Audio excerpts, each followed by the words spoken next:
Des Vichysois soudés, mais des Vichysois indisciplinés. Les joueurs de l'Allier s'inclinent pour leur dernier match à domicile lors de la saison régulière de Fédéral 2. 21-10 face au leader issoirien. Les joueurs d'Issoire qui poursuivent une belle série de 7 victoires d'affilée. Le RCV en possession du ballon pour leur première entrée dans les 10 dernières minutes de cette première mi-temps. Toujours 3-0 pour le RCV. Et le ballon qui tarde à sortir. Là, les libérations qui sont assez lentes du côté vichysois. Un avantage en cours, indique Monsieur Albuisson, va insister encore une fois. Et l'essai, non, si, essai accordé. Essai accordé à Vichy. Essai accordé pour Vichy, oui. Et le ballon qui va être récupéré par les Vichysois. Et une nouvelle fois au sol, un ballon perdu. Ils sont plutôt...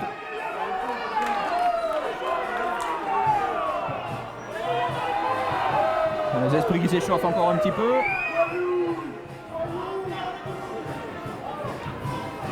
L'action qui est interrompue en tout cas.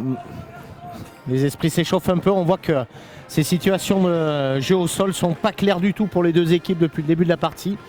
Et donc on voit les esprits qui montent un petit peu parce que voilà, c'est la guérilla un petit peu avec beaucoup de plongeons, de joueurs qui plongent au sol. Et donc du coup, voilà, un nouveau carton pour les Issoiriens. Ouais, carton jaune pour Bénèche.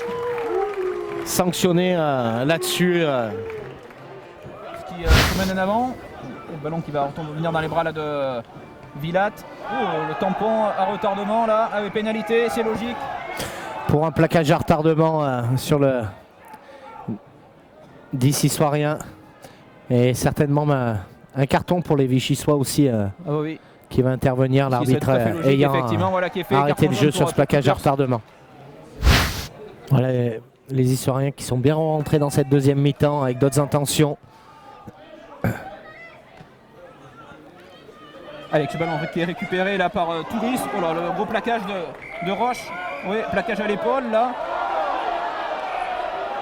Les esprits qui s'échauffent encore une fois.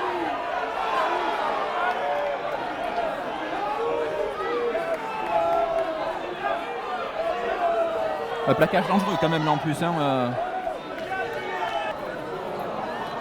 Ouh là là, il y a encore numéro 5, c'est la même faute que tout à l'heure.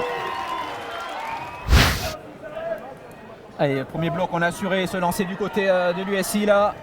Et les avants issoiriens là qui vont faire l'effort. On rappelle, Issoire à 15 contre 12 dans cette partie. Ça avance, ça progresse bien du côté de l'USI. Qui va peut-être bien franchir la ligne, que va dire l'arbitre. Et oui, essai pour Issoire. Vous avez pu le voir sur sport21.fr et la montagne.fr cette semaine. Un papier en chiffres là, sur leur excellent parcours, leur incroyable parcours cette saison. Et ils étaient sur une série de 21 victoires en 21 matchs avant cette journée. Et ils ont signé le 22/22, un sans faute.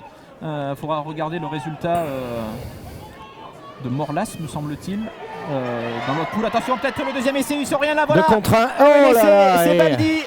Qui vient juste d'entrer en jeu. Qui va l'aplatir sous les poteaux sur ce service. Certainement un essai qui risque de breaker pour les Issoiriens. Voilà, les Vichysois, un petit quart d'heure de la fin. Ah oui, parce que de l'USI, Suchet pour Roulin. Roulin, le jeu au pied du troisième ligne du RCV. Et un bon retour de Touris. Ouais, pénalité. Et voilà, encore un joueur qui impacte un joueur au sol. Alors on est sur jeu dangereux.